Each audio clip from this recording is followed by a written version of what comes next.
আজকে আপনাদের জন্য নিয়ে এসেছি দুধ দুলারি রেসিপি। এটা একটা নন ভেজিটেরিয়ান ডেজার্ট, খুব সহজে বানানো যায় আর খেতে খুব সুন্দর হয়।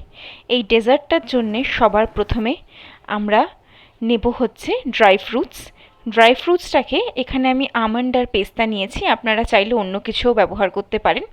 ওগুলোকে আমরা জল দিয়ে ভিজিয়ে রেখেছি। এবার একটা সসপ্যানে আমি নিয়ে নেব দুধ। সমস্ত পরিমাণ ডেসক্রিপশন বক্সে মেনশন করা থাকবে। দুধটাকে ভালো করে হাই ফ্লেমে জাল দিয়ে নিতে হবে। আরেকটা বাটিতে নিয়ে নিতে হবে ডিম, তার মধ্যে অ্যাড করতে হবে গুঁড়ো দুধ, আর দিয়ে দেব হাফ টিস্পুন বেকিং পাউডার। সমস্তটাকে খুব ভালো করে ফেটিয়ে নিতে হবে যাতে কোনো লাম্পস না থাকে আর একটা স্মুথ পেস্ট তৈরি হয়। এটাকে একটু সময় নিয়ে ফেটাতে হবে, খুব হালকা হাতে ভালো করে ফেটিয়ে নিতে হবে।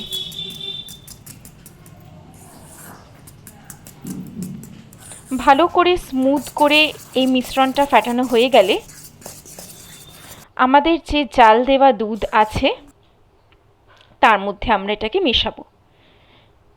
দেখুন একটা স্মুথ মিক্সচার তৈরি হয়েছে। যেই ড্রাই ফ্রুটসগুলোকে ভিজিয়ে রেখেছিলাম ওইগুলোর খোসা আমরা ছাড়িয়ে নেব। এবার জাল দেওয়া দুধের মধ্যে একটা চামচের সাহায্যে আস্তে আস্তে ফেটিয়ে রাখা মিশ্রণটাকে ঢালতে হবে। এই সময় গ্যাসের ফ্লেম একদম লোতে থাকবে আর চামচের সাহায্যে এরকম রাউন্ড রাউন্ড করে গোল গোল করে মিক্সচারটাকে আমরা ঢেলে দেব। এটা একটু সময় নিয়ে ধৈর্য ধরে করতে হবে।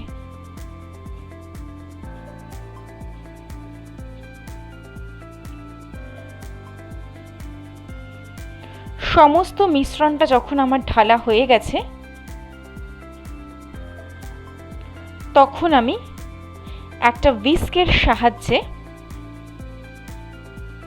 আস্তে আস্তে ফেটাতে থাকব।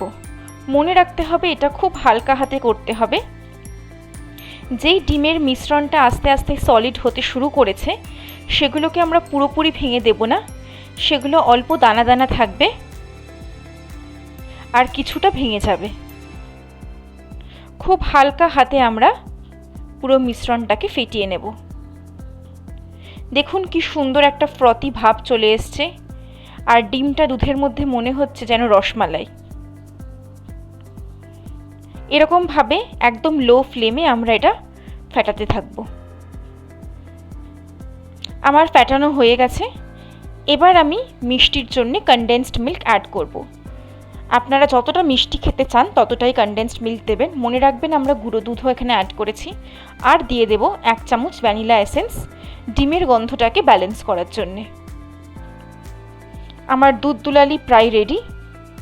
এবার আমি অ্যাড করে দেব কিশমিশ আর এই অবস্থায় নেড়ে চেড়ে গ্যাসটাকে বন্ধ করে দেব।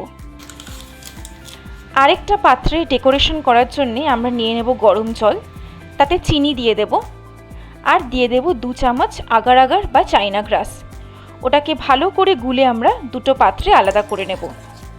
একটা পাত্রে আমরা দেব সবুজ অর্গ্যানিক ফুড কালার, আরেকটা পাত্রে আমরা দেব লাল অর্গ্যানিক ফুড কালার।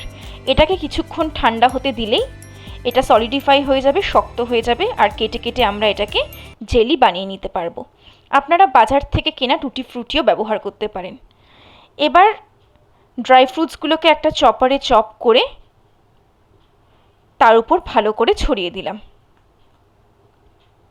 এটাতে ড্রাই ফ্রুটসের পরিমাণটা একটু বেশি দিতে হবে, তাহলেই খেতে ভালো লাগবে। তারপর আমি ছড়িয়ে দিলাম কেটে রাখা জেলিগুলো, যেগুলো আমি আগার আগার দিয়ে তৈরি করেছিলাম, দিয়ে সমস্তটা ভালো করে মিশিয়ে দিতে হবে।